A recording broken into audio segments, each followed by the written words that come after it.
Princess and the Frog.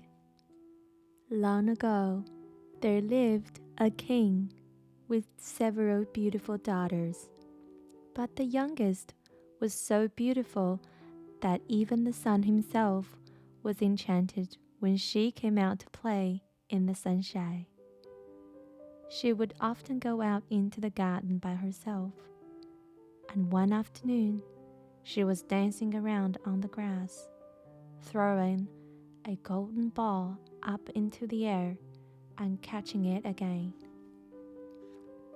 The ball glinted in the sunshine, and the princess missed catching it when for a moment the bright light blinded her eyes. She laughed as she ran down the slope chasing after it. Then she threw the golden ball high into the air and watched it in horror as it fell into a well so deep that it seemed to take forever before she heard a faint plump as it hit the water at the bottom. The princess sat down beside the well and wept. She cried louder and louder until she heard a voice called out, "Why are you crying, O king's daughter? Your tears would melt even a stone to pity." She looked around to spot where the voice was coming from and saw a frog's ugly face staring at her. "Was it you that spoke? I am weeping for my golden ball, which has fallen into this well, and I don't know how I will ever get it back." "Never mind," said the frog.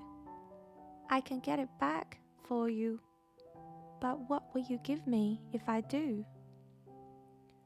"What would you like, dear frog? You can have my jewels, my pearls, or my golden crown." "I have no use for these things," replied Frog.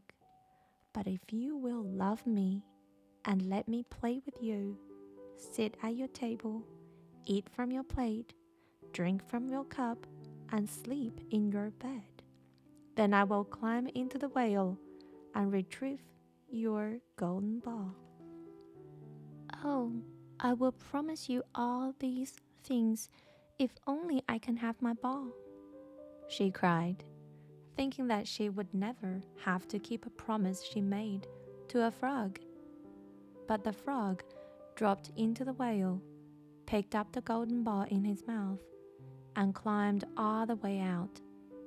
The princess thanked him, took the ball, and ran off as fast as she could back to the palace. "Stop, stop, wait for me. I cannot keep up with you," the frog said in his loudest voice, but she did not even hear him.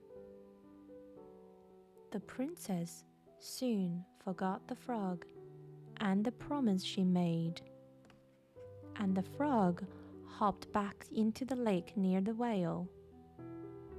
One day, the king's daughter was sitting at the table with her father and his courtiers when she heard a knock at the door. She went to open it, and there before her stood the frog. The princess turned very pale and quickly shut the door. As she sat down to eat again, her father asked her if there was a giant at the door to frighten her so. "No, father, it was not a giant, but a ugly frog." "And what does the frog want?" said the king. The princess told her father the story of how she lost her golden ball in the well and the promise she made to a frog. Then the king said, "A promise made must be kept. Go and let him in." So she went and opened the door, and the frog followed her back to her place. "Pick me up," he said, and the king ordered her to obey. She placed the frog on her chair, and immediately he sprang up onto the table and demanded, "Move your plate close to me and we will eat together." Everyone at the table could see she was very unwilling, but she did what she had promised. The frog relished every mouthful, but the king's daughter felt sick and could not eat any more of her food. When she got down from the table, she lifted the frog onto the floor, and he followed her out into the garden to play. The little frog went everywhere with her, and when she thought she could escape from him, she ran as fast as she could back to the palace, remembering her promise that she would let the frog sleep in her bed. She ran straight upstairs to her bedroom and bolted the door. Just as the princess got onto bed, she heard a faint knocking sound. "Who's there?" she called, her voice trembling. "Please let me in. You promised I could sleep in your bed, and your father said a promise made must be kept." The princess opened the door, and the frog hopped across the room and climbed up onto the bed. The frightened girl curled up as far away from the frog as she could, but was unable to sleep all night. The next day, the little frog refused to leave the princess' side. He played with her, sat on her lap when she rode with her father in his carriage, and ate from her plate at mealtime.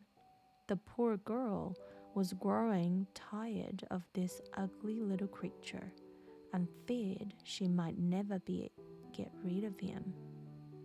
"Will you never go away and leave me alone, you ugly little frog?" she asked him tearfully.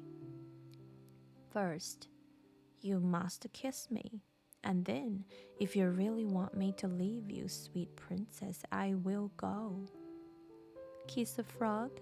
The poor girl thought she would rather die, but so desperate was she to be free of him that she took a deep breath, closed her eyes, and offered him her lips to kiss.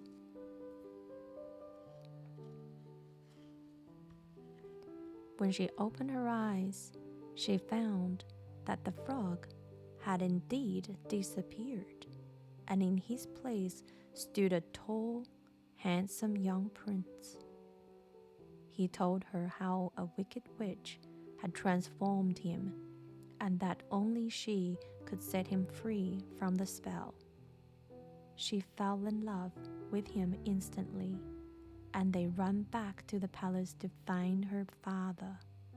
He gave his consent to their marriage, and the prince and princess lived very happily in his kingdom for many years. The end. Thank you for listening, boys and girls. From your story fairies. Good night.